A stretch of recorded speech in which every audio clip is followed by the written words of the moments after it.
What if everything we thought we knew about ancient civilizations was missing a crucial piece of the puzzle? Picture this. You're holding a fragile, centuries-old map, its edges worn by time, but what it reveals stops you cold. Antarctica, drawn in startling detail but without its ice, or coastlines charted with impossible accuracy, long before any known explorer could have reached them. These aren't mistakes, they're clues, whispers from the past that defy our textbooks and challenge the very timeline of human history. Today, we're diving into 25 ancient maps that don't just document the world as it was, they rewrite it. These maps are more than relics, they're enigmas wrapped in parchment and ink.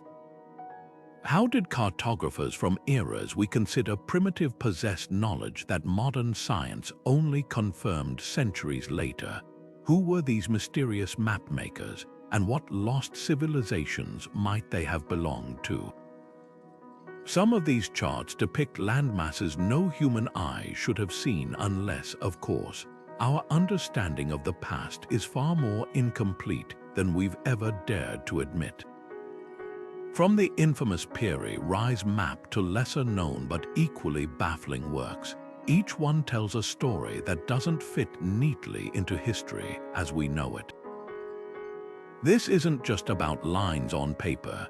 It's about the secrets they guard, the possibility of advanced ancient societies, forgotten voyages, or even knowledge passed down from cultures lost to time. As we unravel these cartographic mysteries together, you'll find yourself questioning not just the maps, but the very foundation of what we've been taught. So settle in, because what lies ahead isn't just a tour through old geography. It's a journey into the unknown, where every faded line and cryptic symbol could be the key to a history far stranger and far more fascinating than we ever imagined. The Piri Reis Map isn't just an artifact, it's a time capsule of impossible knowledge. Created in 1513 by the Ottoman admiral and cartographer Piri Reis, this stunning work doesn't just chart the known world of its time. It shows something that should have been invisible to any human of that era, the coastline of Antarctica, free of ice. Not just a rough sketch, but with details so precise they match modern satellite and sonar surveys of the landmass beneath the ice. How could a 16th century mapmaker have known about a continent that wouldn't be officially discovered for another 300 years? The map's mysteries don't stop there. It depicts mountain ranges and rivers in Antarctica with eerie accuracy, features buried under miles of ice today. Some researchers, like historian Charles Hapgood, proposed a radical explanation: crustal displacement, the idea that Earth's crust shifts dramatically over time, exposing Antarctica's ice-free past to ancient seafarers. Others speculate that Piri Reis had access to even older maps, perhaps from lost civilizations like the legendary Atlantis or advanced maritime cultures erased by time. Skeptics argue it's coincidence or creative interpretation, but the precision is hard to dismiss. What makes this map even more compelling are the notes left by Piri Reis himself. He wrote that he compiled it from older sources, including charts used by Christopher Columbus, some dating back to the 4th century. Could fragments of ancient knowledge have survived, passed down through generations of explorers we've forgotten? The implications are staggering. If true, it rewrites not just the history of cartography, but humanity's entire relationship with exploration and discovery. And yet, the Piri Reis Map is only the beginning. Another ancient chart, the Orans-Fine world map from 1531, depicts Antarctica with the same impossible clarity. Could these maps be fragments of a lost global survey, a project so advanced it predates recorded history? The deeper we look, the more these faded lines whisper of secrets we're only beginning to uncover. While the Piri Reis Map leaves us questioning Antarctica's hidden past, another controversial artifact takes us across the Atlantic to a place Norse explorers called Vinland. The Vinland Map, supposedly drawn in the 15th century, depicts a slice of North America's coastline with startling detail, centuries before Columbus set sail. If genuine, it would be the oldest known European depiction of the New World, a smoking gun proving Vikings not only reached North America but charted it with precision. But here's where the mystery deepens. This map is locked in a battle of authenticity, with scientists and historians fiercely divided over whether it's a medieval masterpiece or an elaborate hoax. The debate hinges on two key details: the ink and the parchment. In the 1960s, researchers discovered the map's ink contained anatase, a rare form of titanium dioxide not commonly used until the 20th century. Skeptics pounced, how could a medieval map contain modern compounds? But then came a twist. Later studies found traces of medieval ink recipes in the same lines, suggesting the anatase might have formed naturally over centuries. The parchment, too, tells a conflicting story. Carbon dating places it firmly in the 15th century, yet some argue its preparation methods don't quite match known Viking-era techniques. Yale University, which houses the map, remains cautiously neutral, with one curator famously calling it either the most exciting historical find of the century or the most cunning forgery. What makes the Vinland Map so tantalizing is its potential to rewrite the story of European exploration. Norse sagas like the Grönlandinga saga already describe Leif Eriksson's voyages to Vinland around the year 1000. But this map would confirm those accounts weren't just legends, they were backed by real cartographic knowledge. Imagine Viking ships navigating treacherous Atlantic currents, their navigators sketching coastlines we now recognize as Newfoundland or Labrador. Could they have shared these charts in secret, their knowledge lost to time until this single, disputed parchment surfaced? Yet even as we grapple with its authenticity, the Vinland Map hints at something bigger, a forgotten era of exploration where Norse sailors might have possessed celestial navigation techniques far ahead of their time. And that thread leads us to our next map, one that doesn't just chart the Earth but the stars themselves.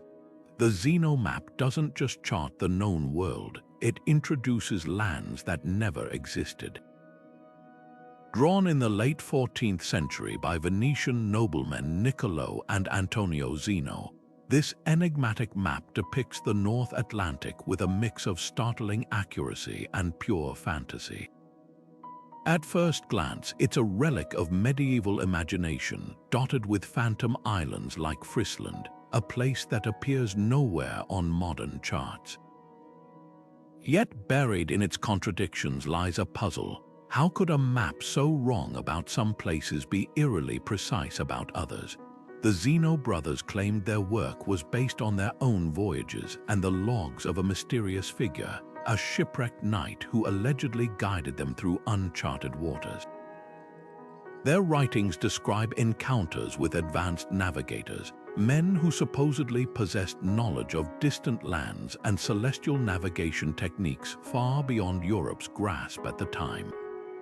Some researchers speculate these shadowy figures could have been remnants of a lost maritime culture, perhaps even survivors of Greenland's Norse settlements, clinging to ancient Viking sailing knowledge.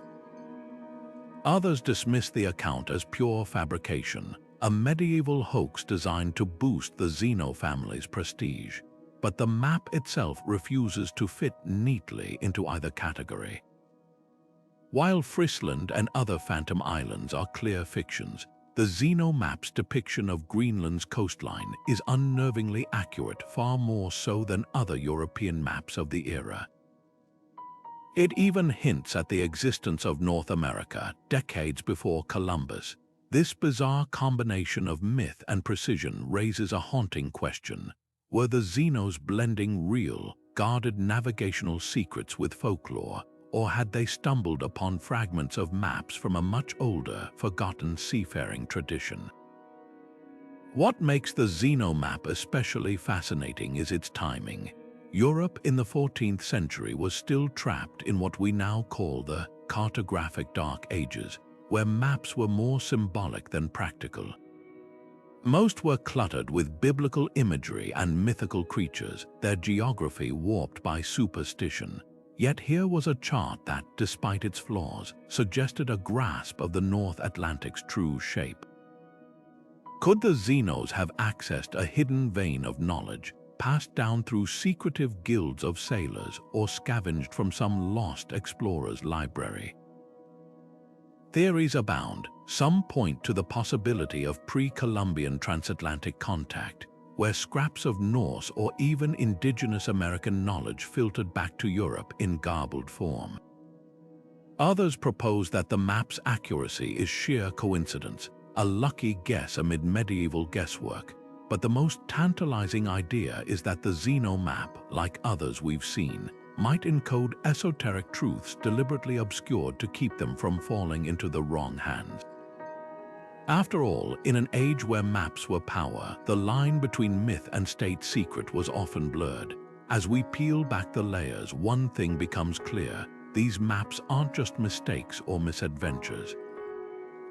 They're fragments of a larger story, one where the boundaries between history and legend aren't just blurred. They might not exist at all. Claudius Ptolemy's world maps, crafted in the 2nd century, stand as a breathtaking collision of scientific precision and pure myth. Here was a man who calculated latitudes with astonishing accuracy, plotting cities from Britain to India within a few degrees of their true positions, yet his maps also feature lands like terra incognita, vast blank spaces teeming with imagined creatures and fabled kingdoms. This duality makes Ptolemy's work a paradox, a foundation of cartography built on both meticulous observation and unchallenged folklore. When Renaissance scholars rediscovered his texts centuries later, they didn't just revive ancient geography, they unleashed a tangled legacy of truth and speculation that would shape exploration for generations. At the heart of Ptolemy's influence was his grid system, a revolutionary concept that mapped the world using lines of latitude and longitude. For the first time, places could be pinpointed with mathematical rigor, a leap forward from the symbolic maps of the medieval period. But his vision of the world was far from complete. Africa, for instance, bends unnaturally southward on his charts, as if the continent were draped over an invisible sphere. This distortion wasn't just a minor error. It convinced later explorers like Christopher Columbus that Asia lay much closer to Europe's western shores than it truly was, a miscalculation that altered the course of history. Yet the most intriguing gaps in Ptolemy's maps aren't his mistakes, but his deliberate omissions. He labeled southern Africa as uninhabitable due to heat, a belief that persisted well into the age of discovery. When Portuguese navigators like Bartolomeu Dias rounded the Cape of Good Hope in the 15th century, they weren't just defying stormy seas, they were shattering a 1,000-year-old assumption. How did Ptolemy, a scholar of such brilliance, get so much right while embedding such enduring myths? Some argue he relied on second-hand accounts from traders and soldiers, blending hard data with tall tales. Others suggest his maps were never meant to be taken as literal truth, but as a theoretical framework waiting to be corrected by future explorers. The Renaissance obsession with Ptolemy's work reveals even deeper layers of mystery.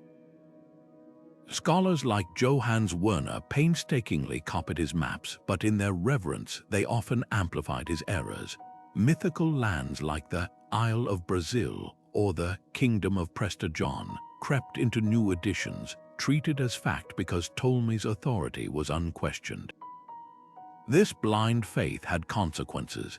It delayed the acceptance of New World discoveries as navigators strained to force unfamiliar coastlines into Ptolemy's ancient grid. Even Magellan's circumnavigation was in part a rebellion against a system that no longer fit the world it claimed to describe. But what if Ptolemy's maps, for all their flaws, hint at something even older? Some researchers point to his precise coordinates for the Canary Islands and the Nile source, locations possibly charted by Phoenician or Egyptian voyagers long before his time. Could his work be a patchwork of lost knowledge, fragments of forgotten expeditions stitched together with Greco-Roman scholarship? The answer may lie in maps that dared to challenge Ptolemy outright, like the Cantino Planosphere of 1502, which discarded his distorted Africa in favor of startlingly accurate Portuguese surveys.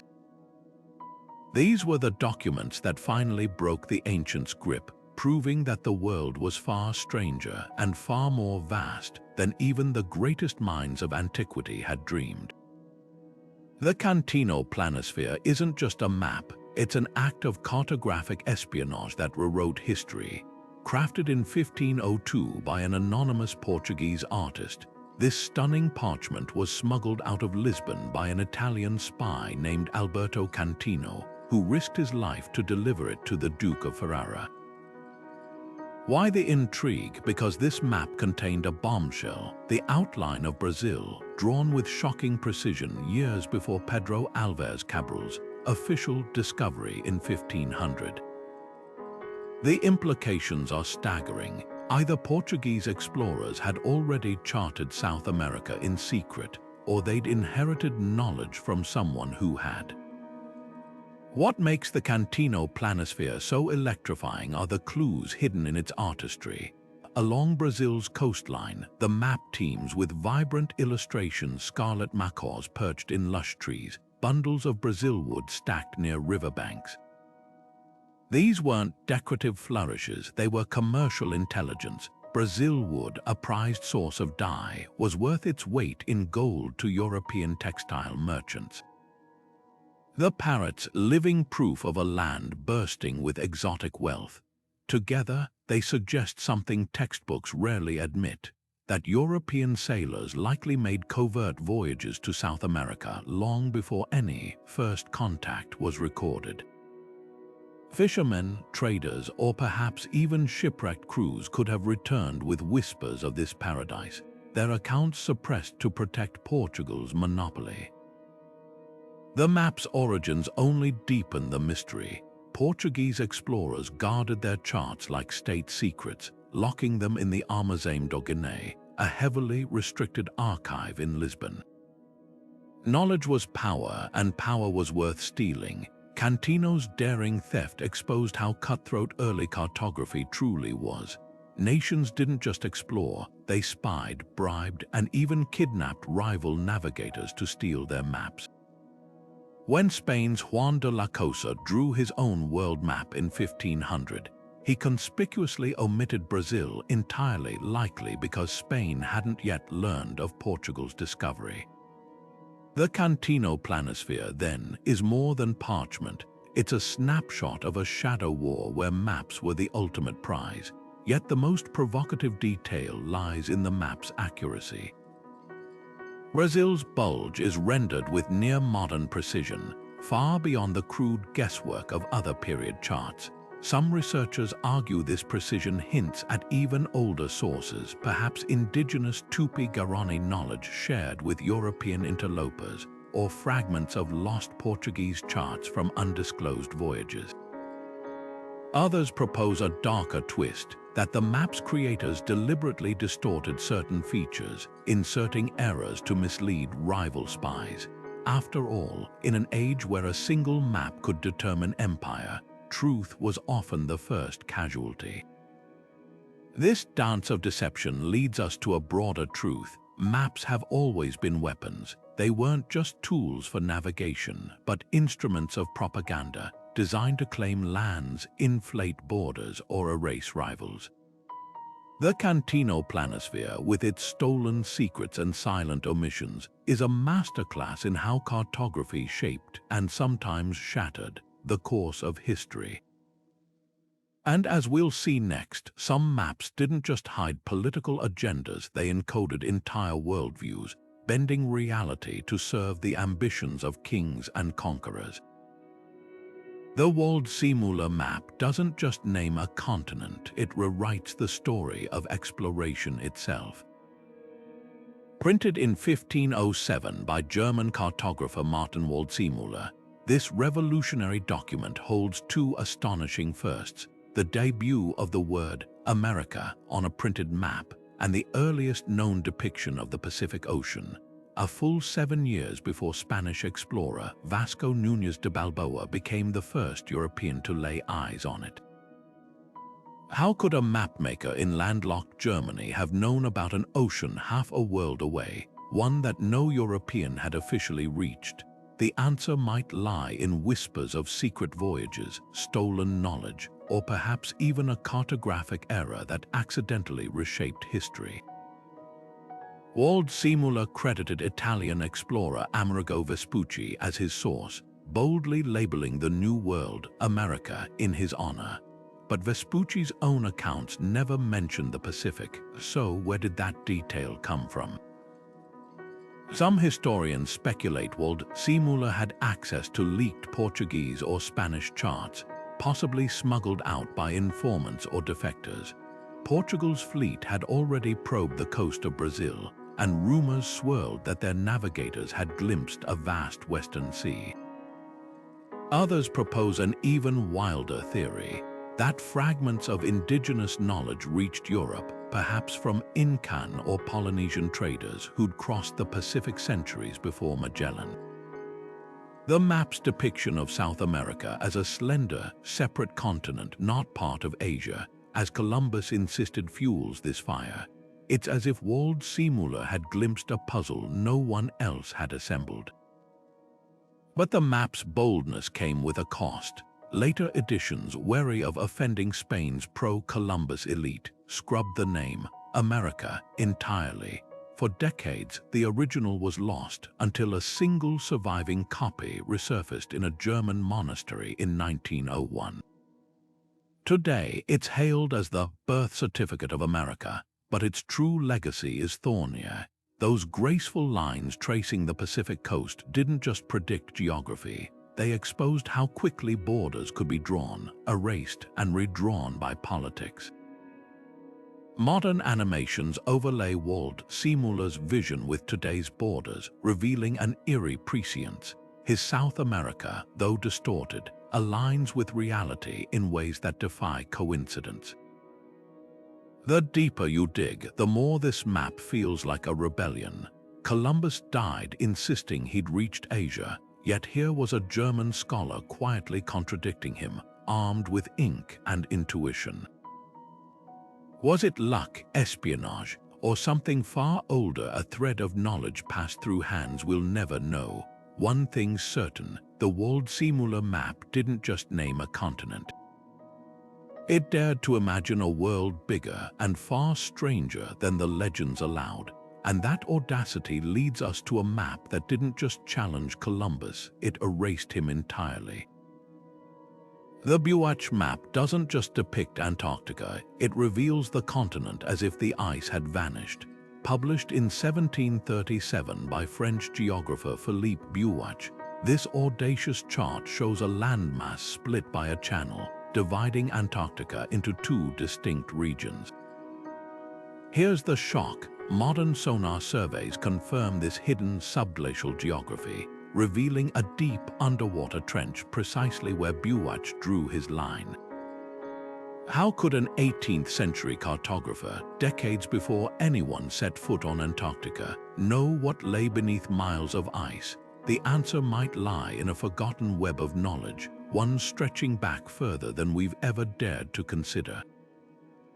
Bewitch himself claimed his work was based on hypotheses and conjectures, but the precision of those conjectures borders on the uncanny. His map not only splits Antarctica correctly, but also sketches mountain ranges and bays that match modern radar scans, features invisible to the naked eye until the 20th century. Some researchers argue he extrapolated from earlier explorers' reports, piecing together fragments from sailors who'd glimpsed the continent's icy fringes. Others propose a more radical idea, that Bewitch had access to ancient source maps, perhaps preserved in vaults like the Library of Alexandria or passed down through secretive maritime guilds. These could have been crafted by a civilization that witnessed Antarctica before the ice engulfed it, a time when its rivers still flowed and its coasts were navigable. The most compelling evidence lies in the map's errors, or rather, what we once thought were errors. Bewitch depicted a vast inland sea in eastern Antarctica, a feature dismissed as fantasy until 2019, when scientists discovered a network of subglacial lakes and rivers beneath the ice.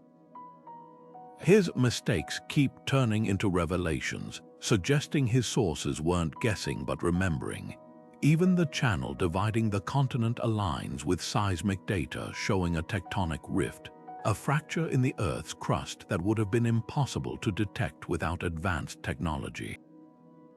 Unless, of course, someone had mapped it before the ice sealed it away. This isn't just about Antarctica. Bewitch's map is a thread in a larger tapestry, one that hints at a global prehistoric civilization with seafaring capabilities far beyond what we've credited to ancient cultures. From the Piri Reis Map's icy coastlines to the Orans-Fine chart's eerily similar contours, these documents share a disturbing consistency.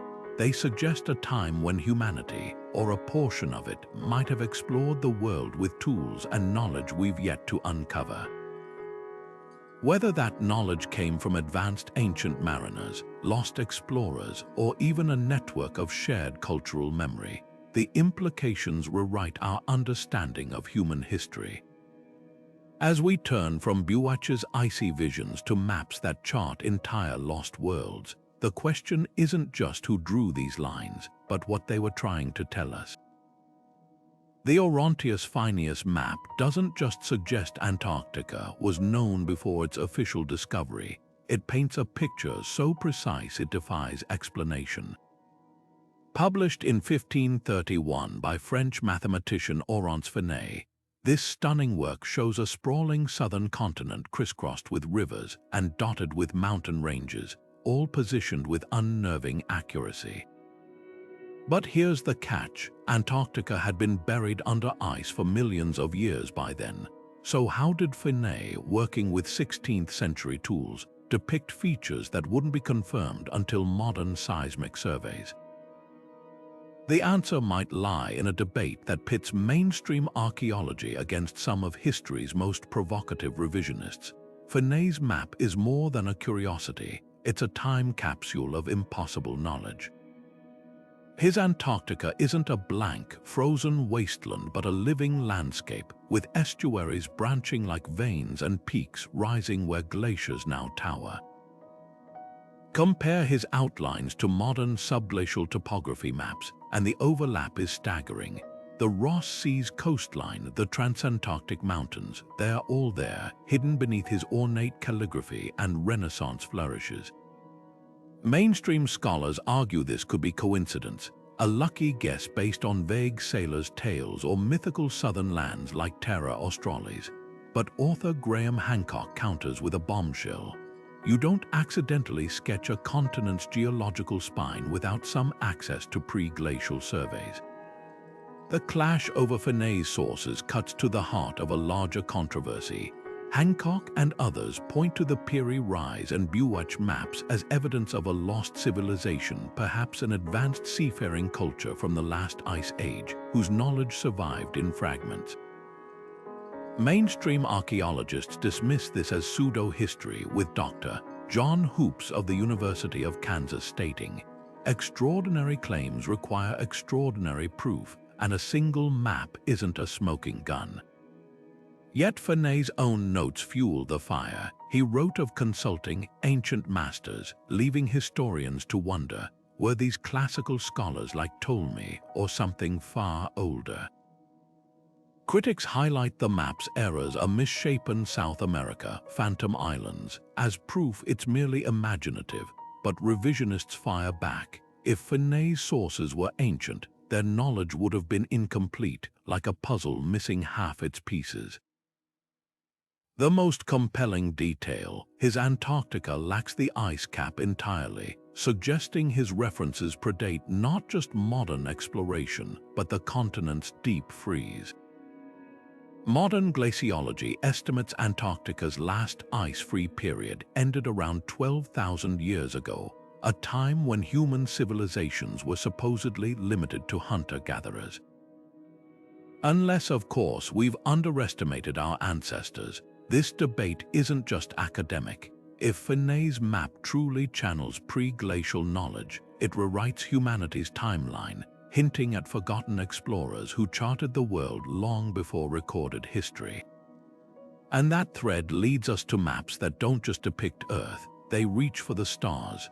Gerardus Mercator's Arctic maps don't just chart geography, they reveal a world where myth and measurement collide.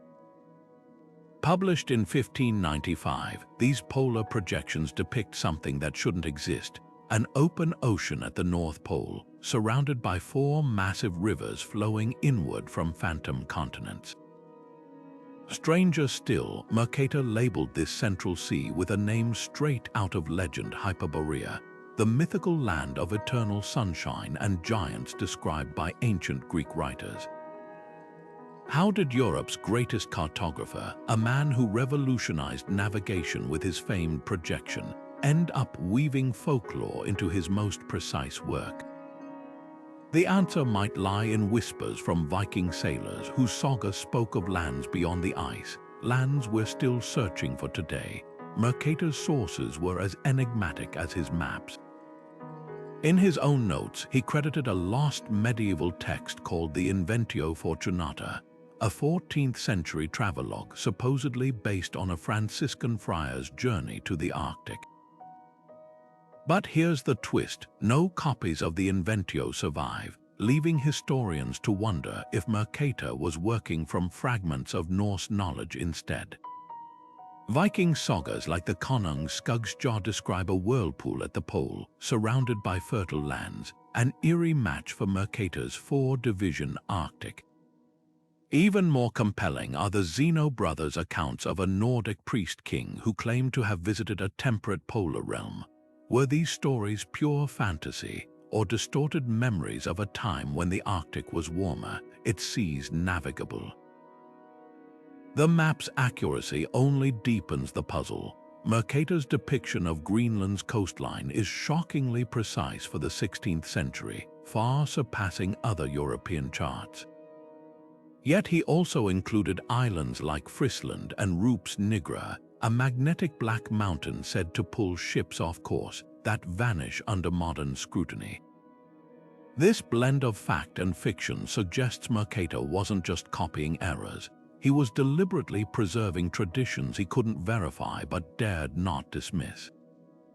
After all, to Renaissance scholars, ancient texts carried as much weight as sailors' logs.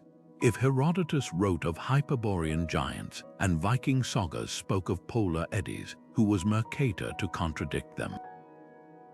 What makes these maps truly fascinating is their afterlife. Centuries later, explorers like Frederick Cook and Robert Peary would search in vain for Mercator's open polar sea, only to find crushing ice. Yet modern climatology reveals a haunting possibility. During the medieval warm period, roughly 900 to 1300, Arctic ice may have receded enough to expose navigable waters. Could Mercator's sources have tapped into a fleeting window when the North was briefly accessible? Or did he stumble upon something far older, a forgotten epoch when Hyperborea wasn't myth but memory? As we peel back the layers, Mercator's Arctic emerges not as a cartographic blunder, but a Rosetta Stone of lost knowledge. It forces us to confront an uncomfortable truth: the line between legend and history isn't always clear. Sometimes it's scribbled in the margins of a map, waiting for the right key to decode it. And that ambiguity leads us to charts where the mysteries aren't just buried in ink, they're written in the stars. The Cagnido map isn't just a relic, it's a cultural time machine, blending realities and myths in a way that defies 15th century expectations. Created in 1402 by Korean cartographers during the Joseon dynasty, this sprawling work stitches together Mongol Empire geography with fragments of lands that never existed. At first glance, it's a chaotic tapestry. Africa's distinctive horn curves accurately in the west, while to the east, phantom continents float like half-remembered dreams. But the real shock isn't what's imaginary, it's what's eerily precise. How did Korean scholars, isolated by seas and steppes, capture the outline of Africa decades before Portuguese ships rounded the Cape of Good Hope? The answer might rewrite our understanding of the Silk Road's hidden role as a highway for secrets, not just spices. What makes the Cagnido map so revolutionary is its fusion of sources. Korean inscriptions credit maps from the four directions, hinting at a patchwork of Mongol, Chinese, and possibly even Arabic knowledge. Africa's inclusion is the smoking gun. While most of Asia saw the continent as a vague southern mass, the Cagnido renders it with startling clarity, complete with the Nile's delta and the Mediterranean's northern coast. Historian Hyun Hee Park argues this detail likely came through Islamic traders who'd sailed Africa's eastern shores for centuries. Their charts, passed along Silk Road caravans or through Mongol-administered ports, could have reached Korea's royal academies. Imagine a Persian merchant unfurling a worn parchment in a Beijing marketplace, its edges frayed from the journey. Could such a moment have seeded a breakthrough on the other side of Asia? Yet the map's mysteries multiply when you look closer. Alongside these accurate features sprawl fantastical lands like Doboku, an island kingdom said to lie east of Japan. Some scholars suggest these myths reflect older Chinese legends, where immortal sages ruled mist-shrouded isles. Others see something more provocative, garbled accounts of the Americas, centuries before Columbus. The theory isn't as far-fetched as it sounds. Chinese Admiral Zheng, his famed voyages were unfolding just as the Cagnido was being inked. Could rumors of distant lands have already seeped into Korea's cartographic consciousness? A single annotation on the map's edge fuels the fire, a note describing a place where the sun rises over endless water, poetic flourish, or a clue to pre-Columbian trans-Pacific contact. The Cagnido's greatest legacy might be what it reveals about maps as living documents. Unlike European charts, which claimed absolute authority, East Asian cartography often embraced ambiguity, layering truth and legend without contradiction. This wasn't ignorance, it was a different way of seeing the world, where knowledge and myth coexisted as part of a broader cosmic order. Today, digitized overlays prove the Cagnido's African coast aligns with reality to within 200 miles. A feat impossible without access to guarded maritime law. Yet its phantom lands remind us that every map is more than a guide, it's a mirror, reflecting the hopes, fears, and unanswered questions of the culture that drew it. And that duality leads us to a map that doesn't just reflect reality. It might have shaped it, launching fleets toward a continent Europe didn't yet know existed. The Maokun map isn't just a navigational aid, it's a silent witness to voyages that history nearly forgot. Part of a larger Ming dynasty document called the Wu Bei Zhai, this sprawling chart was allegedly used by Admiral Zheng, his legendary treasure fleets in the early 15th century. At first glance, it seems unremarkable, a web of lines and annotations in classical Chinese, but look closer, and the map reveals coastlines stretching from China to Africa, and possibly even Australia, rendered with a precision that European cartographers wouldn't match for centuries. The question isn't just how the Ming dynasty's scribes knew these distant shores, but whether their knowledge hints at voyages far more ambitious than the official records admit. What sets the Maukan map apart is its grid system, a methodical approach that contrasts sharply with European maps of the same era. While Portuguese and Spanish charts relied on compass roses and room lines, this Chinese masterpiece used a measured grid of lie units, allowing navigators to calculate distances with mathematical rigor. Coastal features like the Horn of Africa and the Arabian Peninsula's contours align startlingly well with modern maps, suggesting first-hand observation rather than guesswork. Historian Gavin Menzies sparked controversy by claiming these details prove His fleets circumnavigated the globe, reaching the Americas long before Columbus. Mainstream scholars dismiss this as fantasy, pointing out that the map's Australian references could simply depict Indonesia's eastern islands, mislabeled over time. But the debate misses a deeper truth. The Maukan map's accuracy implies a network of knowledge stretching across the Indian Ocean, woven together by Arab, Indian, and Chinese traders long before Europe's age of discovery. The map's true genius lies in its practicality. Annotations detail monsoon patterns, safe anchorages, and even local customs, a sailor's survival guide inked onto parchment.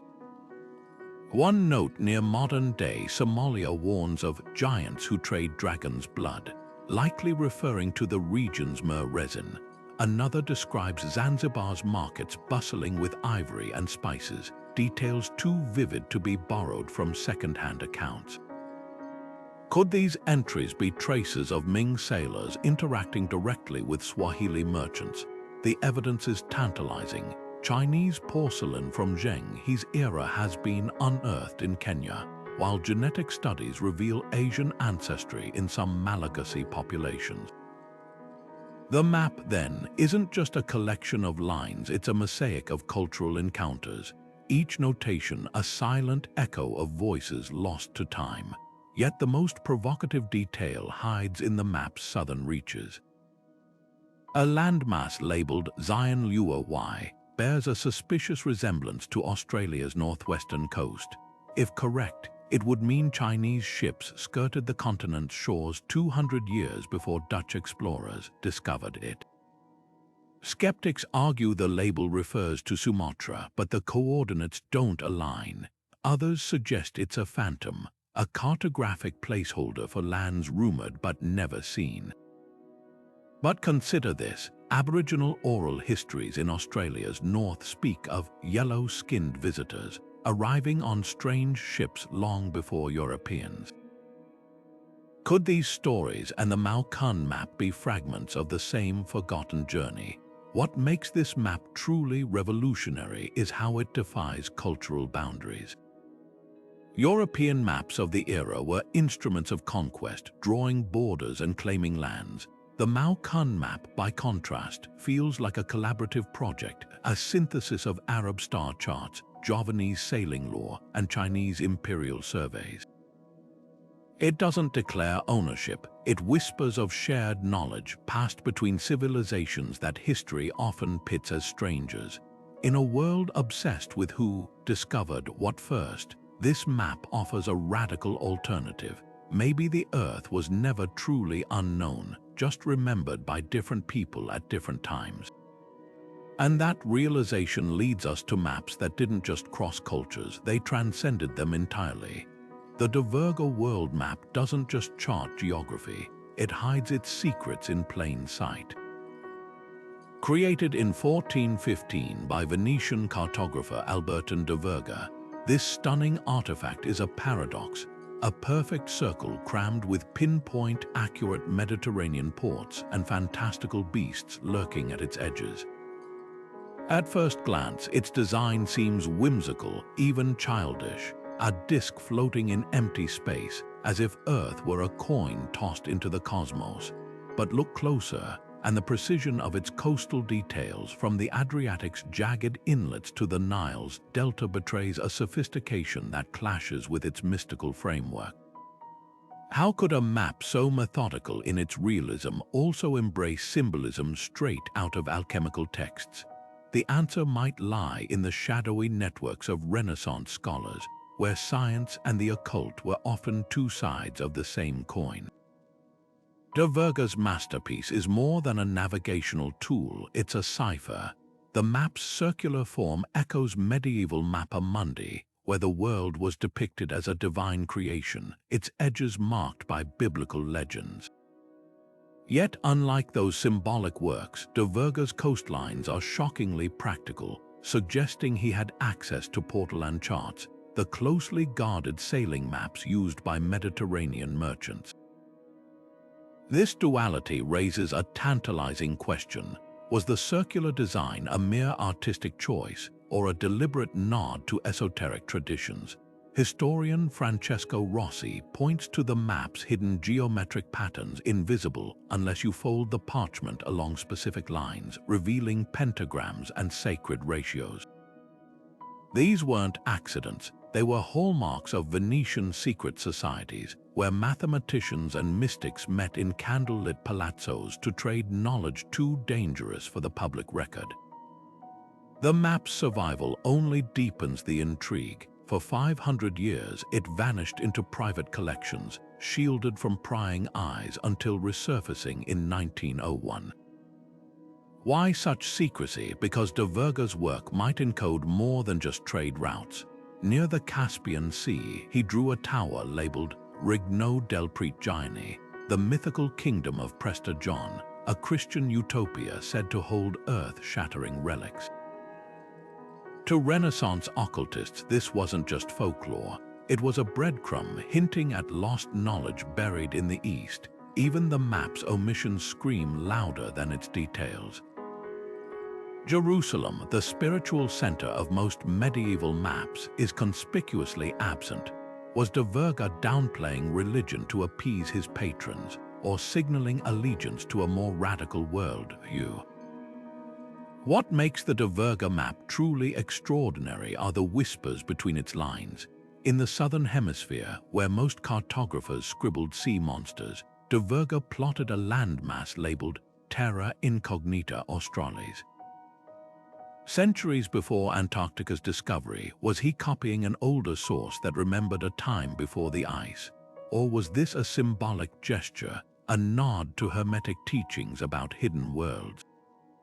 The truth might lie in the map's most cryptic feature, a series of tiny, numbered dots along its outer rim. Some researchers believe these correspond to celestial alignments, turning the map into a cosmic calendar. Others argue they're coded directions, guiding initiates to physical locations, perhaps even the vaults where Dverger's source maps were stored. This isn't just cartography. It's a puzzle box crafted by a man who lived at the crossroads of reason and mysticism. When Dverger dipped his quill, he wasn't just drawing coastlines. He was weaving a spell, one that blended hard-won navigational data with the arcane symbols of his time. And that alchemy of fact and myth leads us to maps where the secrets aren't just hidden in ink, they're written in the language of the stars themselves. The Hadji map doesn't just depict the Americas, it captures them with a precision that borders on defiance. Printed in 1559 by an Ottoman cartographer whose name we barely remember, this masterpiece shows coastlines from Alaska to Patagonia with near-modern accuracy, including the Bering Strait and the contours of Antarctica. The detail is so exact, it's as if Ahmed had access to satellite imagery centuries before the technology existed. But the real shock isn't the map's accuracy, it's the Arabic annotations peppering its margins, notes that reference lands beyond the setting sun, and peoples who navigate by the stars. These cryptic labels hint at something even more provocative, a global trade network that thrived long before Columbus, its secrets buried in the ashes of lost libraries. What makes the Hadji map so revolutionary is its timing. Just 67 years after Columbus's first voyage, most European maps still portrayed the Americas as a misshapen appendage to Asia. Yet here was an Ottoman scholar working from the distant shores of the Mediterranean who'd somehow charted the Pacific coastline with staggering fidelity. Historians have traced his possible sources to the legendary House of Wisdom in Baghdad, a medieval think tank where scholars pooled knowledge from as far as China and Scandinavia. When the Mongols sacked Baghdad in 1258, countless manuscripts vanished, but some may have survived in Ottoman archives, smuggled out by scholars fleeing the destruction.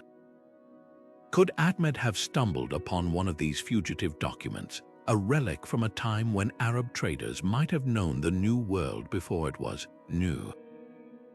The map's Arabic inscriptions add fuel to the fire. One note near Alaska describes a narrow passage where the waters run swift, an unmistakable reference to the Bering Strait. Another, scribbled beside Antarctica, mentions mountains that weep ice, a poetic but precise depiction of glacial melt. These observations weren't just imaginative flourishes, they were first-hand accounts, suggesting someone had sailed these waters and lived to tell the tale. Researcher Charlotte Harris argues these details align with Inuit oral histories of encounters with dark-skinned strangers who traded metal tools along the Alaskan coast centuries before European contact. Were these visitors part of a forgotten maritime web, linking the Islamic world to indigenous Americas via a shadowy network of sailors and scribes? The most tantalizing clue, though, lies in the map's lower left corner, a small crescent-shaped island labeled Antalya. To medieval Europeans, this was the legendary Isle of Seven Cities, a refuge for Visigothic bishops fleeing the Moorish conquest of Spain, but Ottoman texts gave it another name, Atlantica. Could this be a garbled reference to Atlantis, a civilization whose navigators might have charted the world before history began recording it? The theory isn't as far-fetched as it sounds. Plato's dialogues placed Atlantis beyond the Pillars of Hercules, the Strait of Gibraltar, and described it as a seafaring empire with colonies on the opposite continent. If the Hadji Ahmed map preserves even a sliver of that knowledge, it's not just redrawing the borders of the past, it's rewriting the story of human civilization itself. As we trace the lines of this enigmatic document, one thing becomes clear: maps like Ahmed's weren't just tools for navigation. They were repositories of forbidden knowledge, stitched together from fragments of a world far more connected than we've ever dared to imagine. And that revelation leads us to a chart so controversial, it doesn't just hint at lost civilizations, it dares to name them. The Pizzigano chart isn't just a map, it's a siren song, luring explorers into the unknown with promises of islands that never existed. Drawn in 1424 by Venetian cartographer Zuane Pizzigano, this vibrant Portolan chart paints the Atlantic as a realm of mystery, dotted with lush, fictional landmasses like Antalya and Satanas. These weren't random scribbles, they were deliberate inclusions rooted in centuries of seafaring legend. Antalya, often depicted as a rectangular island west of Portugal, wasn't just fantasy. To medieval sailors, it was a beacon of hope, a refuge said to have been settled by 7th century Visigothic bishops fleeing the Moorish conquest of Spain. But what if these myths hid a kernel of truth? Some scholars trace Antalya's origins even further back, to Carthaginian sailors who may have crossed the Atlantic long before the Common Era, their stories surviving as whispers in Celtic folklore. The power of these phantom islands wasn't just in their allure, it was in their influence. Christopher Columbus himself reportedly carried a copy of the Pizzigano chart, or one like it, convinced Antalya lay just beyond the horizon. His journals mention using these mythical lands as waypoints, expecting to find them during his transatlantic voyage. When he reached the Caribbean, he initially believed he discovered Antilles' outlying islands, dubbing them Los Antilles, a name that still lingers in the Antilles archipelago today. This wasn't naivety, it was cartographic destiny. Maps like Pizzagono's didn't just reflect reality, they shaped it, turning sailors' dreams into tangible destinations. Even the infamous Satanas, an island labeled Home of Devils, played a role. Some historians speculate it encoded very real dangers. Perhaps the Sargasso Sea's treacherous seaweed mats, or even the volcanic Azores, whose eruptions might have inspired infernal imagery. What's most fascinating about the Pizzagono chart isn't its inaccuracies, but its audacity. Unlike cautious Mediterranean portlands which stuck to well-traveled coasts, this map dared to imagine what lay beyond the edge of knowledge. Its creator likely drew on Arab and Jewish cartographic traditions, blending them with Venetian merchant gossip to craft a document that was equal parts navigational aid and storytelling canvas. The result, a self-fulfilling prophecy. Explorers like Henry the Navigator used such maps to justify expeditions, pouring resources into searching for lands that existed only on parchment until, in a twist of irony, they stumbled upon real continents instead. This dance between myth and discovery reaches its crescendo with the chart's most enigmatic feature, a chain of tiny islands stretching toward the setting sun. Some researchers see these as distorted accounts of the Caribbean, passed down through generations of Basque whalers or Bristolian fishermen who'd ventured far west but lacked the means to document their finds accurately. Others propose they're remnants of Phoenician voyages, their routes preserved in coded form to protect trade secrets. Whatever their origin, these phantom islands did more than fill empty space, they became stepping stones for empires. Spain and Portugal's 15th century rivalry over Atlantic exploration was fueled by maps like Pizzagono's, each nation racing to claim lands that might not even exist. In the end, the Pizzagono chart's greatest legacy isn't its ink and parchment, but its imagination. By daring to map the unknown, it became a catalyst for the very discoveries that would render it obsolete. And that paradox leads us to maps of a different kind, ones that didn't just inspire explorers, but armed conquerors with the tools to redraw the world in blood and gold. The Catalan Atlas doesn't just map the world, it captures a fleeting moment when cultures colluded to chart the unknown.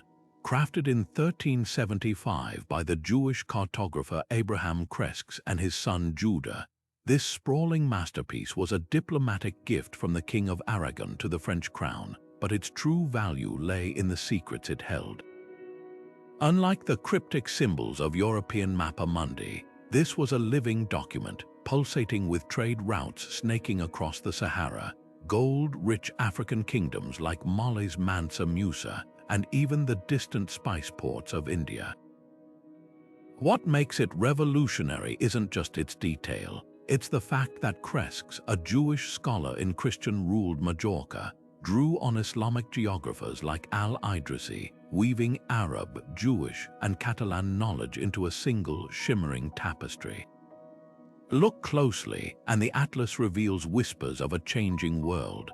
Rivers crisscross the Sahara where today there's only dust, evidence of a greener past, when medieval travelers spoke of oasis cities bustling with caravans. Modern climatologists confirm these waterways existed during the African humid period, a time when the desert was a patchwork of lakes and grasslands. Cresques didn't just record geography, he froze a dying ecosystem in ink, preserving a Sahara that was already slipping into drought. Even more startling are his depictions of West African rulers like the Lord of the Negroes, seated atop golden thrones. These weren't stereotypes, they were based on real accounts from Berber traders who'd witnessed Mali's wealth firsthand. When Mansa Musa's pilgrimage to Mecca in 1324 flooded Cairo with so much gold it crashed local markets, the shockwaves reached Europe. The Catalan Atlas immortalized that moment, turning rumor into cartographic fact. But this wasn't just a snapshot of the past, it was a blueprint for imperialism. Portuguese explorers like Henry the Navigator reportedly studied the Atlas, using its African coastlines to plan their voyages. The very pages that celebrated Mali's gold would later guide ships intent on stripping it away. Historian Toby Lester argues the Atlas embodies a paradox. It was both a celebration of multicultural collaboration and a weapon for European expansion. Cresques drew on Arab star charts and Jewish mathematical precision to create something no single culture could have achieved alone, yet within a century, that knowledge would help fuel the slave trade. Perhaps the most haunting detail lies in the margins. Beyond Africa's western coast, Cresques sketched a chain of islands labeled the Fortunate Isles. To medieval scholars, these were the Canaries, but their placement hints at something bolder: anticipation of lands yet unseen. Some researchers believe the Atlas's Arabic sources might have preserved fragments of Phoenician or Carthaginian voyages, whispers of an Atlantic world beyond Europe's grasp. When Columbus set sail a century later, he carried maps influenced by Cresques' work, chasing shadows the Catalan Atlas had first dared to name. What makes this document timeless isn't its accuracy, but its audacity. In an era of crusades and inquisitions, it dared to treat Jewish and Arab knowledge as equal to Christian scholarship.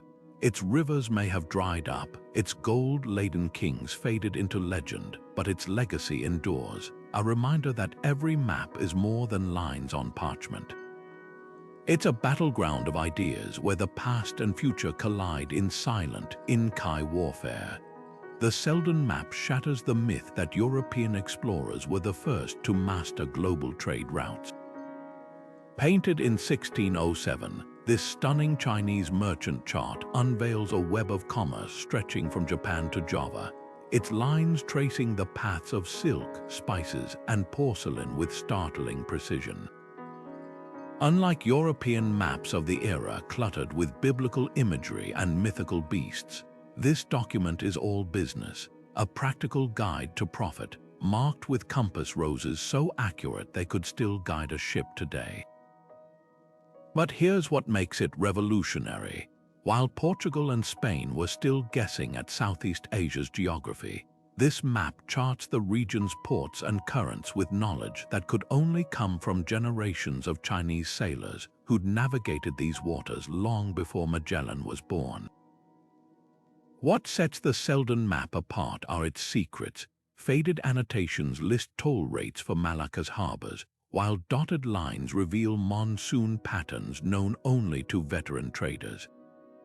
Historian Timothy Brooke calls it the Google Maps of the Ming Dynasty, a crowdsourced masterpiece compiled from the logbooks of countless merchant junks. The compass roses aren't just decorative, they're mathematical marvels, each with 32 directional lines intersecting at precise angles. This level of detail suggests Chinese mariners weren't just following coastlines. They were navigating open oceans with a sophistication Europe wouldn't match for decades. Yet the map's most subversive feature might be its silence. There's no tribute to emperors, no claims of divine mandate, just cold, hard logistics. In a world where European maps proclaimed God, glory, and gold, the Selden map whispers a different truth. Commerce, not conquest, was the real force connecting civilizations. The map's rediscovery in Oxford's Bodleian Library adds another layer of irony. Named after English lawyer John Selden, who acquired it in the 17th century, it spent centuries gathering dust while historians wrote the age of exploration as a purely European saga. Only in 2008 did researchers realize what they had: proof that Chinese merchants had built an intricate trade network without firing a single cannon. The implications are staggering. If Ming Dynasty sailors possessed such advanced cartographic knowledge, why did China abandon its brief flirtation with global exploration? Some point to the emperor's turn inward, his fear of foreign influence. Others argue the Selden map itself holds a clue. Its routes don't stretch west toward Europe, but east toward lands rich in resources China already valued. Why chase distant kingdoms when the real wealth lay closer to home? Yet the Selden map's greatest legacy might be what it represents, a road not taken. Imagine a world where Chinese junks, not Spanish galleons, dominated the seas, where trade, not territorial empire, shaped global connections. This fragile parchment is a window into that alternate history, one where the compass, a Chinese invention, pointed toward a different future. And that thread leads us to a map where science and spirit merge, where the lines between earth and heaven blur into something far more mysterious. The Urbano-Monti map doesn't just challenge our view of the world, it flattens it literally.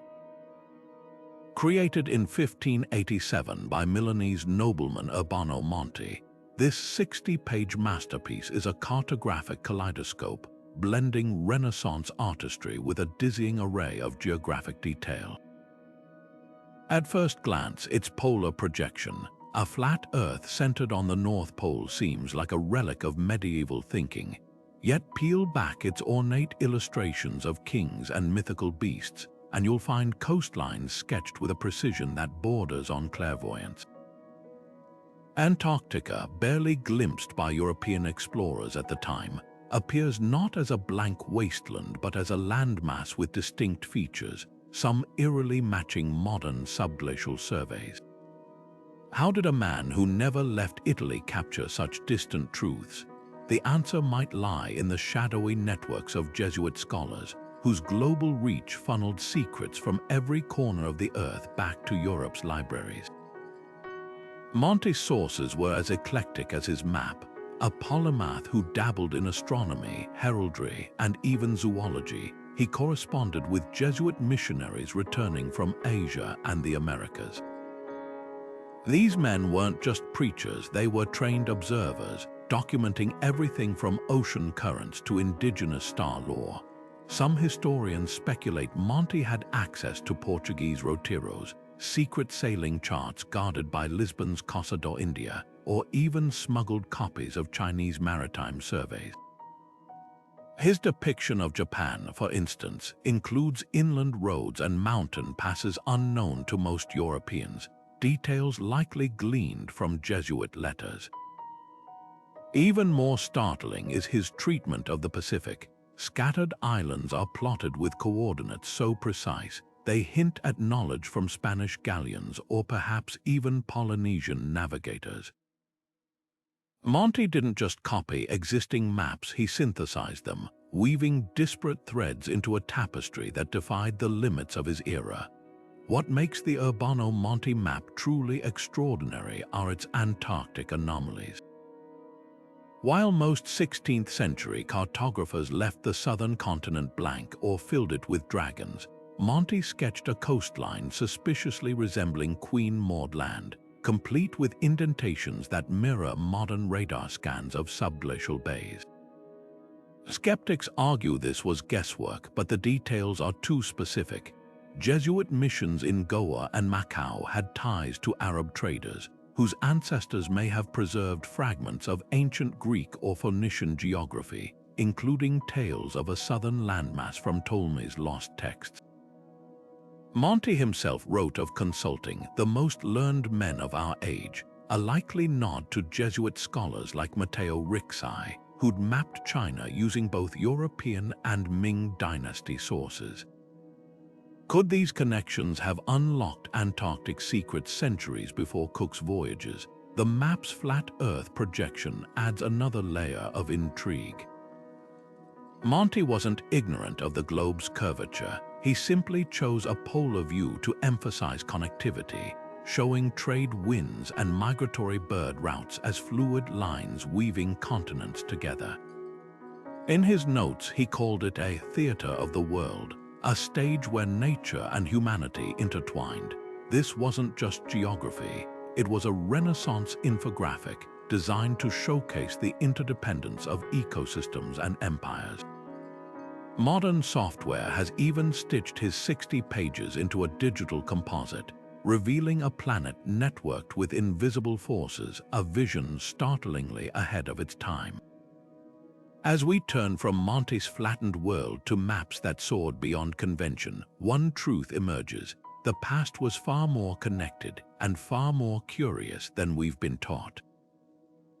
These weren't just charts, they were living conversations where a Milanese nobleman, a Jesuit in Macau, and maybe even an Arab trader in Zanzibar all had a voice. And that collaboration, fragile, fragmented, but undeniable, leads us to maps that didn't just document reality, they predicted it. The King James World Chart isn't just a map, it's a labyrinth of ink and intrigue, where every line might whisper Templar secrets.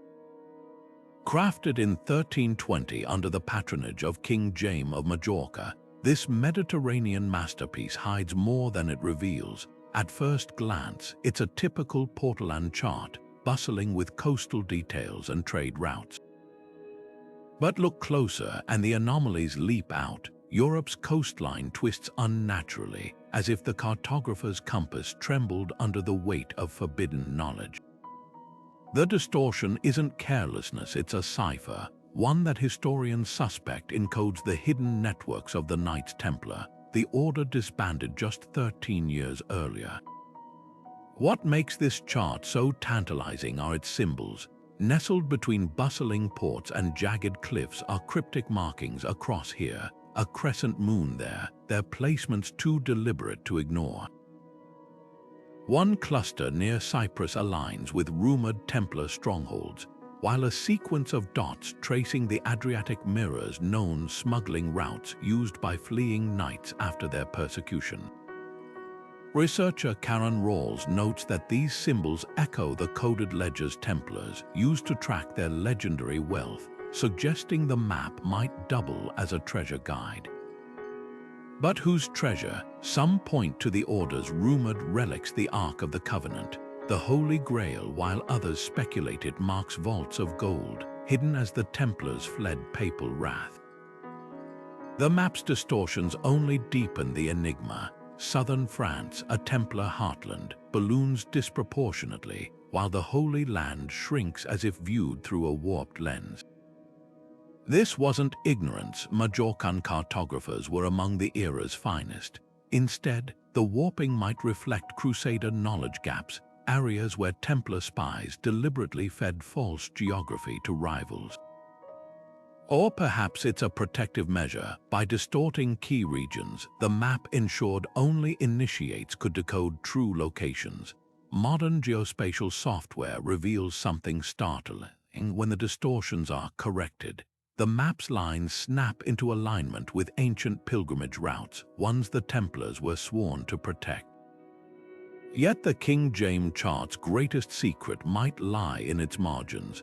Tiny sketches of ships bear odd flags, not the crosses of Christendom, but emblems resembling the Gnostic Ouroboros, a serpent eating its tail. To medieval heretics, this symbolized eternal knowledge, a clue that the map's creators dabbled in esoteric traditions. Even the parchment itself whispers of hidden agendas. Its watermark matches papers traced to a Sicilian monastery linked to underground Templar sympathizers. Was this chart a parting gift from a doomed order, a way to preserve their secrets in plain sight? As we unravel its threads, the King James World Chart becomes more than parchment. It's a relic of a shadow war where maps weren't just tools, they were weapons, forged in the fires of persecution and encoded with truths too dangerous to speak aloud. And that silent struggle leads us to charts where the stakes weren't just gold or power, but the divine itself. The Da Vinci globe isn't just a map, it's an enigma carved into an ostrich egg, a fragile relic that somehow survived 5 centuries to tell a story that shouldn't exist. Created in 1504, this tiny, delicate sphere holds a staggering claim. It's the oldest known globe to depict the New World, predating most European voyages of discovery. But here's what makes it truly baffling. The globe shows Brazil's coastline with uncanny accuracy, years before Portuguese explorers officially charted it. How did Leonardo da Vinci, an artist and inventor in landlocked Florence, know details that Lisbon's most guarded navigators would have killed to protect? The answer might lie in a shadowy web of espionage, genius, or something even more extraordinary. Look closely at the globe's surface, and the details defy logic. The Caribbean islands are clustered with surprising precision, while the label Mundus Novus, New World, appears boldly near South America, a phrase coined by explorer Amerigo Vespucci, Leonardo's close friend. Coincidence unlikely. Vespucci had just returned from his voyages, and whispers suggest he shared confidential Portuguese charts with Leonardo, possibly as part of a clandestine exchange between Renaissance polymaths. But there's another, more provocative theory. Leonardo's notebooks reveal an obsession with geometry and mirror writing techniques some believe he used to encode stolen knowledge. Could the globe be a product of industrial espionage, its contours reverse-engineered from smuggled Portuguese documents? Yet the plot thickens when you examine the globe's material. An ostrich egg wasn't just a whimsical choice, it was symbolic. In Renaissance alchemy, the egg represented the primordial universe, a vessel of transformation. The globe's intricate engravings include serpentine sea monsters and cryptic Latin phrases, elements that align with Leonardo's known fascination with hidden knowledge. Researcher Stefan Missin discovered something even more startling: microscopic etchings near the equator that resemble alchemical symbols, possibly a cipher for celestial navigation or even a hidden recipe. Was this globe more than a map? Could it have been a puzzle box for initiates, its true purpose concealed beneath artistry? The Da Vinci globe forces us to confront a radical idea: that the Renaissance's greatest mind might have been part of a cartographic underground, where knowledge flowed through back channels and artists doubled as spies. It's a reminder that maps weren't just tools, they were battlegrounds where empires clashed over secrets inked onto parchment, or in this case, etched onto an eggshell. And if this fragile orb could hold such power, imagine what lies hidden in the next map we'll examine. One where geography and alchemy collide so fiercely, the lines themselves might be spells. The Tartaria maps don't just chart forgotten lands, they ignite a firestorm of controversy over history's most glaring omissions. These 18th century documents show a sprawling empire labeled Tartaria, stretching from Siberia to the Pacific and even into North America, a civilization so vast it once rivaled Rome or China. Yet today, Tartaria is barely a footnote in textbooks. How could an entire empire vanish from mainstream history? The maps themselves are real. French geographer Jean-Baptiste Bourguignon d'Anville's 1761 atlas meticulously details Tartar cities, trade routes, and even a great wall separating it from Muscovy.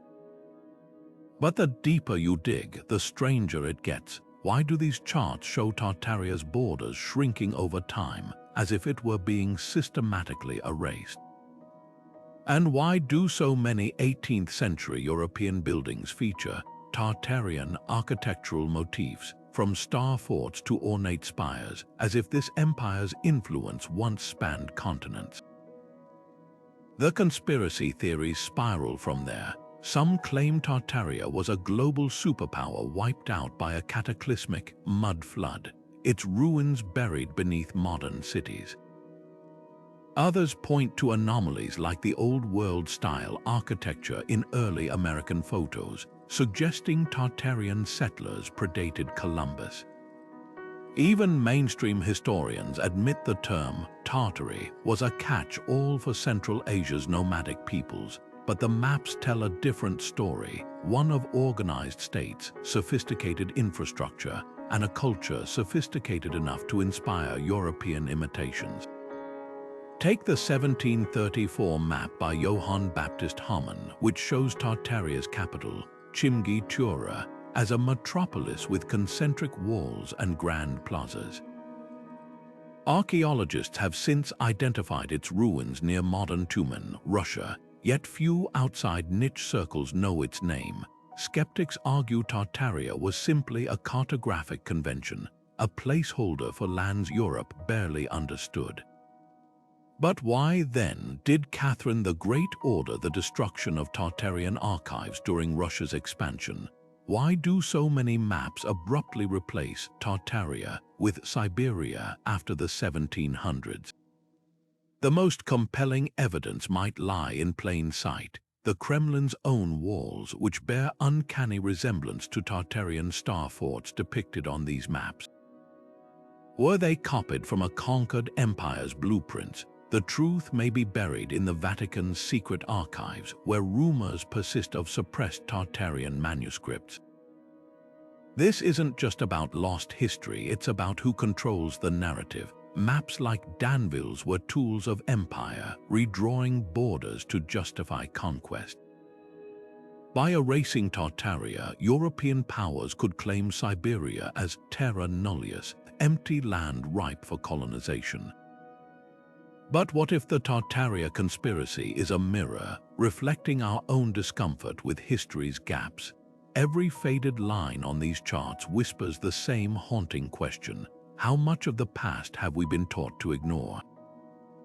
And that uncertainty leads us to maps where deception isn't a theory, it's the whole point. From phantom islands concocted to mislead rivals to forgeries so convincing they've duped scholars for centuries, cartography's dark art of fakery reveals just how easily lines on paper can rewrite reality. The Vinland Map refuses to surrender its secrets quietly. Decades after its explosive debut, this controversial parchment still divides historians into warring camps: those who see it as a medieval gem and those convinced it's an elaborate fraud. But here's what makes the debate so electrifying. Even the skeptics can't ignore Yale University's bombshell 2021 study, where advanced spectroscopy revealed ink compounds consistent with 15th century recipes. Tiny traces of titanium, once dismissed as proof of a modern hoax, were found alongside medieval-era iron and sulfur, suggesting the anatase might have formed naturally over centuries. Yet the plot thickens. Earlier carbon dating placed the parchment itself firmly in the 1400s, creating a maddening contradiction: medieval materials, but with anomalies that scream 20th century tampering. Dive deeper, and the Vinland Map becomes a mirror reflecting our own biases. Forgers often embed mistakes to seem authentic, like the map's odd Latin phrase, recursor ios, a grammatical quirk so bizarre it either exposes a faker's oversight or proves the document's medieval quirks. Then there's the wormholes. Microscopic analysis shows they align perfectly with known 15th century manuscripts, as if the map once sat bound in a lost explorer's ledger. But why would a forger go to such lengths, only to risk exposure with questionable ink? Historian Raymond Clemens offers a provocative theory.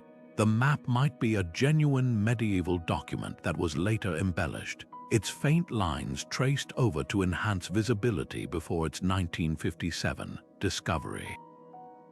That would explain why some elements feel too perfect, like the Greenland coastline, which matches Norse sagas with uncanny precision, while others reek of modern interference. What's often overlooked is how forgeries, even proven ones, can illuminate history. The Vinland Map's depiction of Vinland as an island echoes Icelandic chronicles, hinting at lost Norse knowledge that might have survived in obscure texts. If it's a fake, the forger did homework we're still catching up to. This paradox leads us to artifacts like the Zeno Map, where myth and geography blur so completely that labeling them real or fake misses the point. Some maps aren't meant to navigate oceans, they're keys to understanding how our ancestors saw the world, whether through the eyes of a medieval monk or a cunning 20th century antiquarian. And that ambiguity is where the most fascinating stories hide. Philippe Bewitch's 1737 map of Antarctica doesn't just defy expectations, it dismantles them.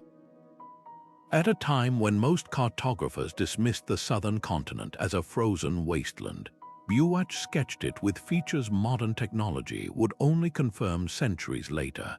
A landmass split by a channel, mountain ranges mirroring today's subglacial surveys, and bays hidden beneath miles of ice. The mainstream explanation, educated guesswork. Bewitch, they argue, extrapolated from early explorers' fragmentary reports, weaving hypotheses from thin threads of data. But here's the problem with that tidy dismissal. His errors are as revealing as his accuracies. Take the so-called inland sea he drew in eastern Antarctica, a feature dismissed as fantasy until scientists in 2019 discovered a vast network of subglacial lakes and rivers beneath the ice. Coincidences like this pile up until they start to feel like clues. Critics counter that Bewitch merely recycled older myths, like the ancient Greek notion of a balanced globe requiring southern land masses. Yet even this theory crumbles under scrutiny. His map's details, like the Transantarctic Mountains alignment, don't match classical speculation but eerily match radar scans. Could his sources have been more tangible? Historian John Widener points to a tantalizing lead. Bewitch's mentor, the geographer Guillaume de Lisle, had ties to Jesuit scholars whose global networks funneled indigenous knowledge back to Europe. Jesuit letters from the era reference southern charts traded in Macau, possibly derived from Polynesian or even lost Chinese voyages. If Bewitch saw these, even secondhand, his map becomes less a guess and more a mosaic of forgotten exploration. The most provocative twist lies in the map's omissions. Unlike later explorers, Bewitch left Antarctica's interior blank, not crammed with monsters or legends, but starkly empty. This wasn't laziness, it was intellectual honesty. In his notes, he admitted uncertainty, labeling unknowns with rare humility for his era. That restraint makes his confident strokes along the coast even more puzzling. How could he be so wrong about so much yet so right about features invisible to the naked eye? As we edge toward our final maps, the Bewitch controversy becomes a microcosm of cartography's greatest mystery. When does a mistake stop being an error and start being a message? The answer might lie in the shadows of history, where myth and measurement blur, a theme that explodes in our last acts, where maps don't just record reality, they warp it. The Hyperborea maps don't just chart geography, they weave a dream of a lost Arctic paradise, a place where the sun never set and giants walked among men. Renaissance cartographers like Gerardus Mercator drew this mythical land with shocking conviction, depicting an open polar sea surrounded by 4 vast rivers, their waters flowing inward toward a temperate realm at the top of the world. To the ancient Greeks, Hyperborea was the domain of Apollo, a golden age civilization untouched by war or disease. But by the 16th century, these legends had crystallized into something resembling fact on parchment, with mapmakers like Abraham Ortelius labeling the Arctic Circle as Hyperborea, complete with flourishing forests and mountain ranges. How did a poetic myth evolve into a cartographic certainty? The answer lies in the tangled web of medieval texts and Viking sagas that whispered of a navigable north, a whisper that would echo far beyond the Renaissance into some of history's darkest corners. By the 20th century, Hyperborea's allure had curdled into obsession for the Nazi Onanab, Himmler's occult research division. Convinced the Arctic held the ancestral homeland of the Aryan race, they pored over Mercator's maps, dispatching expeditions to Greenland and Iceland in search of proof. Declassified files reveal their teams measured skulls of indigenous Inuit, searching for Nordic traits, while others scoured ice caves for relics of a supposed Hyperborean super-civilization. This wasn't just pseudoscience, it was cartographic fanaticism, where lines on a map became blueprints for racial mythology. Even today, fringe groups cling to these discredited theories, overlaying satellite images with Renaissance charts, insisting that melting ice will reveal proof of Atlantis-like ruins. Archaeologists roll their eyes, but the persistence of these claims reveals something unnerving: how easily maps can morph from tools of exploration into weapons of ideology. Yet beneath the conspiracy theories lies a tantalizing geological possibility.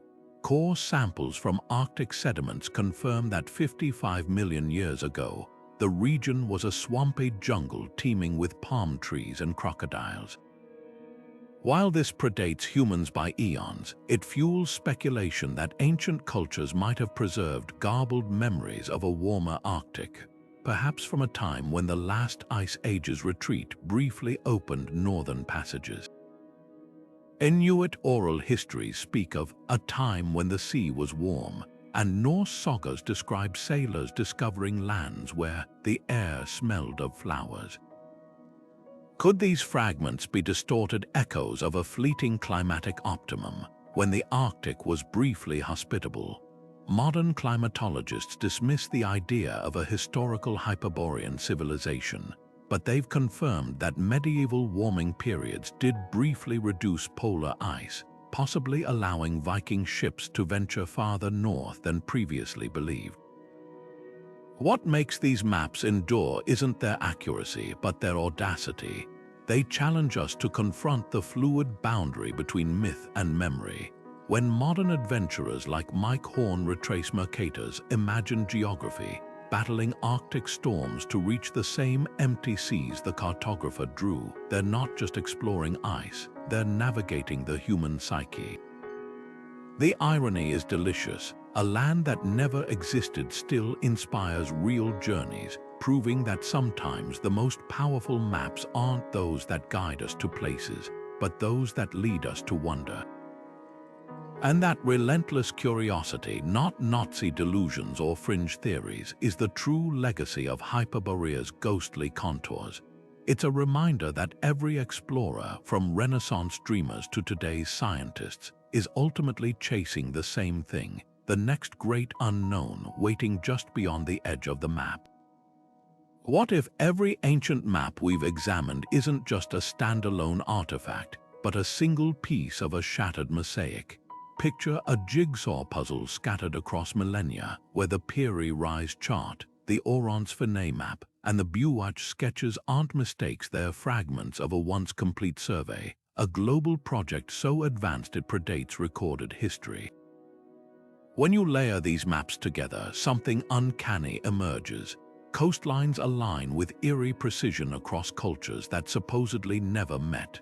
Mountain ranges appear in the right places, but only if you account for millennia of continental drift.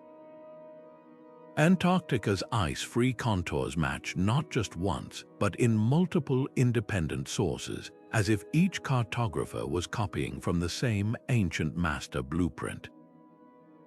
This isn't just coincidence, it's a pattern that echoes what scientists call the Silurian hypothesis, the radical idea that an advanced industrial civilization might have risen and fallen long before humans domesticated wheat or built the first cities. Named after a hypothetical race from Doctor Who, the theory was seriously proposed in a 2018 paper by astrophysicist Adam Frank. He asked, if a civilization existed 12 million years ago, what traces would it leave?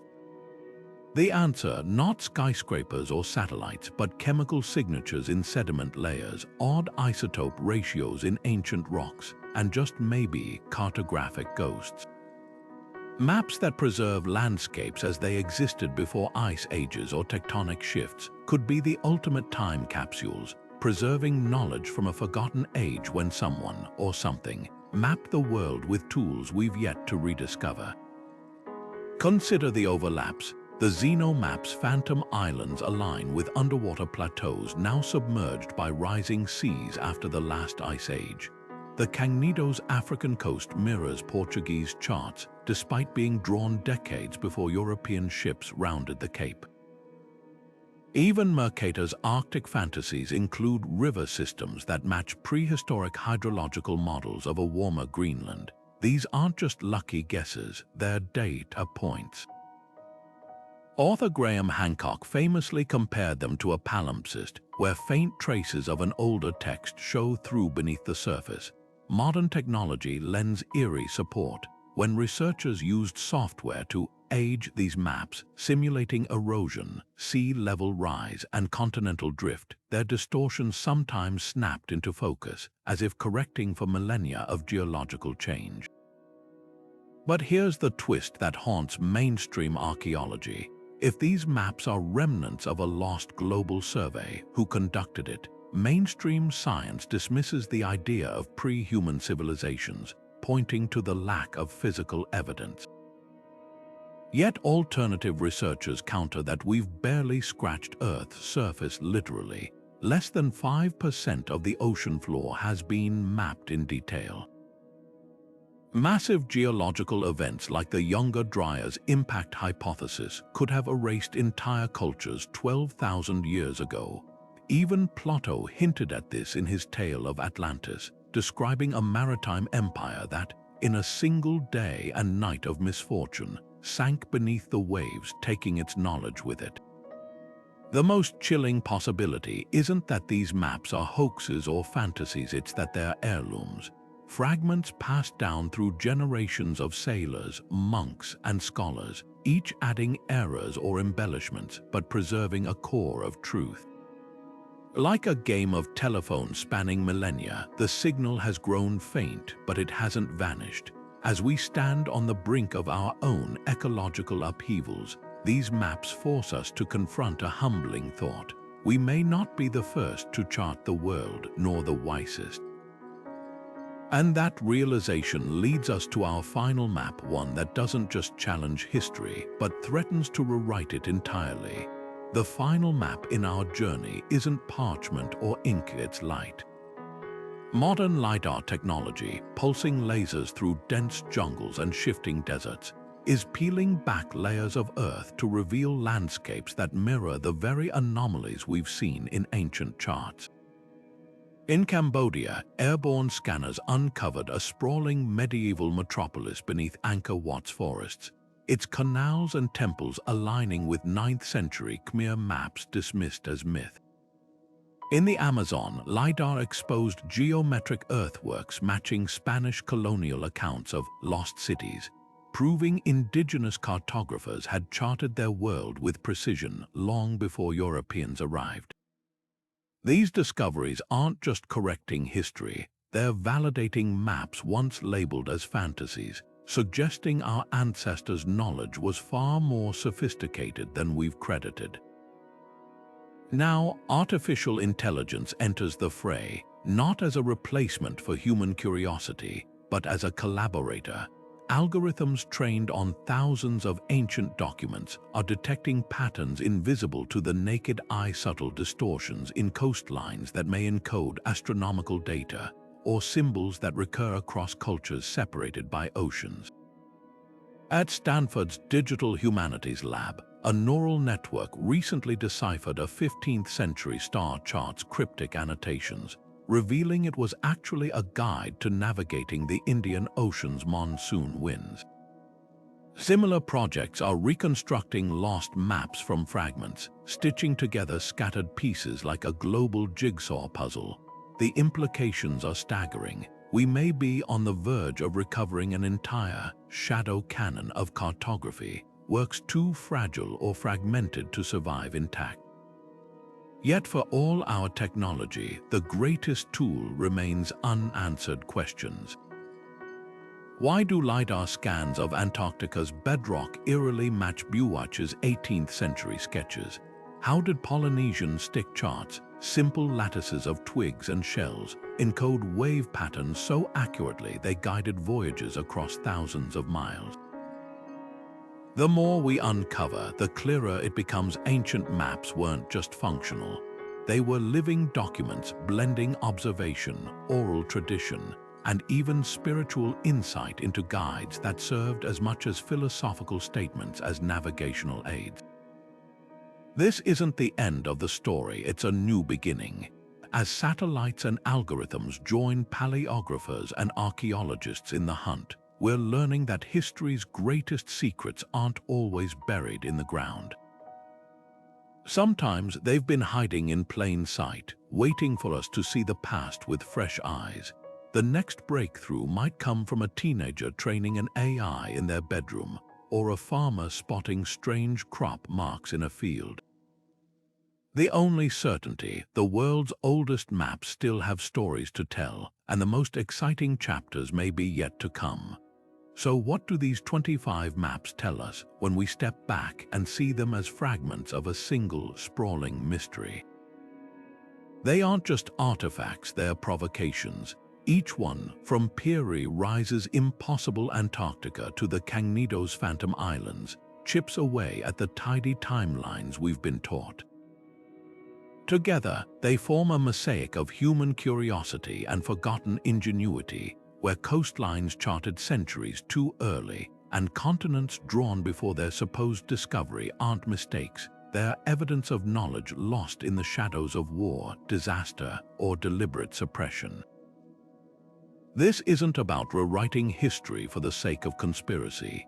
It's about recognizing that the past is far messier and far more fascinating than any textbook dare admit.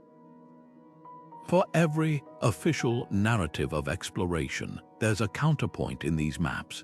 Whispers of Viking traders sharing secrets with Arab scholars, Jesuit missionaries smuggling charts from imperial archives, or indigenous navigators passing down star lore that defied colonial arrogance. The real conspiracy isn't hidden ink, it's the assumption that pre-modern cultures couldn't have known what we've only recently discovered. Take the broader view. The Bewitch and Orans-Fine maps both depict Antarctica with glacial precision, yet they were created 2 centuries apart by men who never met. The Vinland map's Norse contours align with sagas once dismissed as fiction. Even the errors in these charts' Phantom Islands, distorted coastlines often trace back to real places obscured by time or rising seas. It's as if we're piecing together a global jigsaw puzzle where half the pieces were burned, and the ones that remain don't quite fit the picture we expected. That's the heart of it. These maps force us to sit with uncertainty.